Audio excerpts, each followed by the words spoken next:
Mbahaye ikaze mwebwe mukurikirana iyi channel yacu, mukaba mudahwema kumva ibitekerezo ndetse n'ibiganiro tugenda tubagezaho. Mbibutsa ko ahangaha uhungukira byinshi kandi ushobora kuhamenyera inama nyinshi zigiye zitandukanye, ukahasanga amakuru yizewe mu Rwanda ndetse no mu mahanga, kandi ukagenda uhasanga n'andi agiye yerekeye ubuzima busanzwe.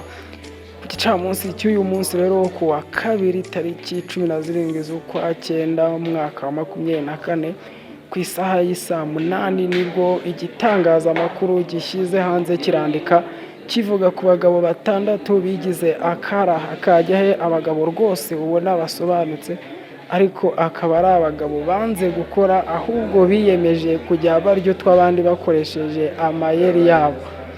Reka rero mbagezeho iyi nkuru ku gicamunsi cy'uyu munsi ku wa kabiri nk'uko nari maze kubibabwira.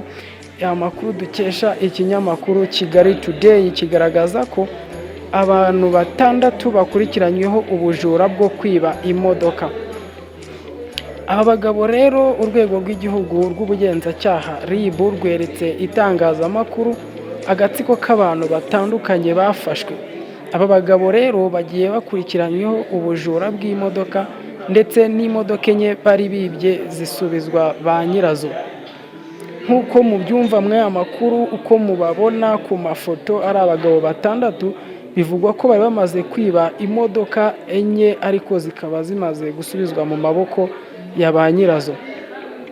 Ibi rero ngo ni nyuma y'uko kwakira ibirego bitandukanye by'ubujura bw'imodoka, RIB yagiye isaba abakodesha ndetse n'abagura imodoka kugira amakenga bakabanza gushishoza mbere yo gukodesha cyangwa kugura imodoka iyo ari yo yose.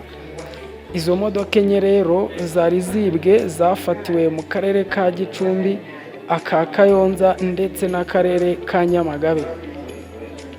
Aba bagabo rero nyuma y'uko bafatwa bafungiye kuri sitasiyo ya RIB ya Nyamirambo ndetse na Nyarugenge, mu gihe dosiye yabo ubu yo bivugwa ko iri gukurikiranwa n'ubushinjacyaha.